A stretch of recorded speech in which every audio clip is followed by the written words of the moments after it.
কয়জন ছিল? কয়জন ছিল? 3 জন। ওরা আসছে কিভাবে? গতবার আসছে কিভাবে? গাড়িতে। হ্যাঁ? ও, এমনি মাইক দিতেছে? এখানে? ঘুষি দিছে না এভাবে দিছে? এভাবে?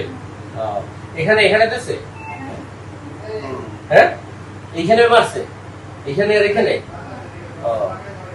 ইতিমধ্যে আপনারা অবগত হয়েছেন ভৈরব রেলওয়ে থানাধীন মেথিগান্দা রেলওয়ে স্টেশনে বুবি নামক এক বাক প্রতিবন্ধী নারী, তিনি বিগত 25 বছর যাবৎ মেথিগান্দা রেলওয়ে স্টেশনে অত্যন্ত নিষ্ঠা ও স্বেচ্ছাশ্রম দিয়ে যাচ্ছেন।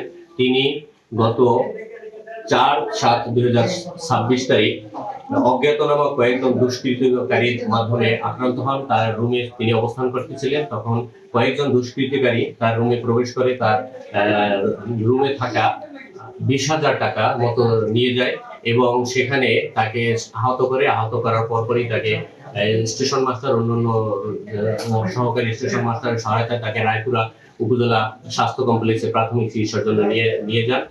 সেখানে কিছুটা সুস্থ অনুভব করলে তিনি আবার রেলওয়ে স্টেশনে চলে আসেন। এরপরে রেলওয়ে স্টেশন থেকে আমাদের কাছে অভিযোগ করলে আমরা ঘটনাস্থল পরিদর্শন করি এবং অত্র বিষয়ে আমরা একটা মামলা রুজু করি। এর পরবর্তীতে 8/7/2026 তারিখ রাত্রিকালীন পুনরায় সে অসুস্থ বোধ করলে তাকে দ্রুত স্টেশন মাস্টার সহকারী স্টেশন মাস্টারের সহায়তায় তাকে রায়পুরা উপজেলা স্বাস্থ্য কমপ্লেক্সে নিয়ে যাওয়া হয়। সেখানে তার শারীরিক অবস্থার অবনতি হলে তাকে নরসিংদী সদর হাসপাতালে প্রেরণ করলে পথিমধ্যে তিনি মারা যান।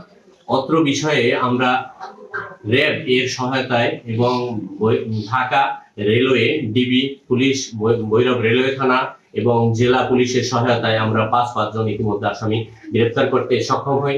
মৃত্যু সংক্রান্তে এই আসামিদের কাছ থেকে ব্যাপক তথ্য আমরা প্রাপ্ত হয়েছি। ইতিমধ্যে আমরা অন্যান্য আসামি গ্রেফতারের চেষ্টা প্রক্রিয়াধীন রাখছি এবং উইদিন শর্ট টাইমে আমরা অত্র মামলা সম্পূর্ণ ক্লুই আমরা উদ্ঘাটন করতে সক্ষম হব।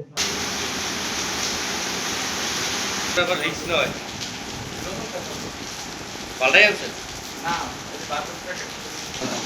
আমরা